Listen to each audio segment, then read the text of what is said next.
Bentornati e bentrovati a Storie. Ogni giorno cerchiamo di raccontare nella storia dell'Occidente un pochettino la nostra storia. E forse all'inizio di questo percorso non pensavamo di dover sostare così tanto su filosofi apparentemente, come dire, semplici, che anche a chi non è avvezza alla filosofia esprimono concetti comunque comprensibili.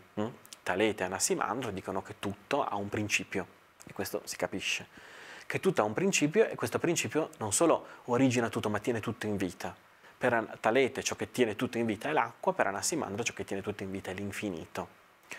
Però abbiamo visto in queste puntate che non è tutto così semplice, tutto così lineare. Pensate alla parola con cui Anassimandro definisce l'infinito. Per Anassimandro noi traduciamo infinito quello che è apeiron. Apeiron vuol dire infinito sicuramente in greco, ma le analisi linguistiche hanno portato a galla che apeiron ha la radice semitica, quindi ebraica, della parola apar. E apar ha la radice della parola afar. E afar, afar, P ed F si scambiano molte volte nella linguistica. Pensate, gli inglesi per dire la F usano la P e la H. PH si legge F. Quindi apar, afar sono parole simili non soltanto perché ve lo sto dicendo, ma perché potete capire che c'è un collegamento, c'è un link.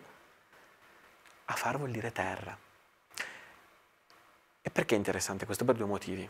Primo perché si pensa tante volte che Anassimandro sia lo spirituale. Talete è il materialista che dice che tutto è acqua, Anassimandro è lo spirituale. La settimana scorsa abbiamo visto che Talete non è affatto materialista, anzi è molto spirituale nella sua intuizione di fondo.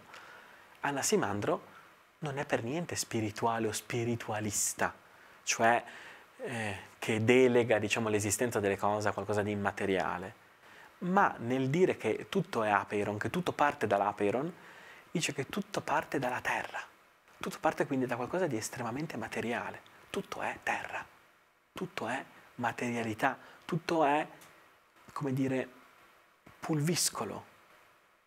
Ma la terra, e questo secondo me è bellissimo, la terra in tutte le civiltà dell'antico vicino Oriente, c'è una sigla anche tecnica con cui vengono chiamate AVO, l'antico vicino Oriente, tutte le terre dell'antico vicino Oriente riconoscono nella terra il simbolo del desiderio.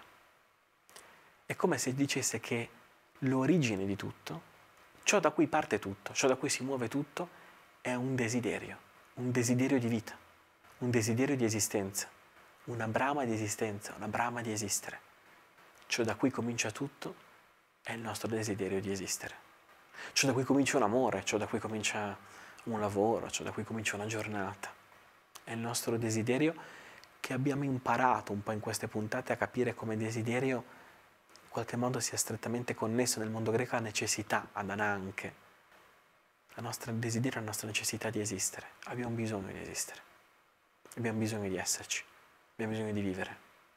E questo è ciò che fa dell'uomo un uomo. Questo vivere non perché ci si trova a vivere, non perché si è gettati nel vivere, ma un vivere perché in qualche modo ne abbiamo bisogno. Abbiamo bisogno di essere vivi. Sembra una notizia stupida, e invece è una notizia che ci fa tanta compagnia. E se ci hanno fatto compagnia Talete e Anassimandro, figuratevi Anassimene. Di lui parleremo la settimana prossima.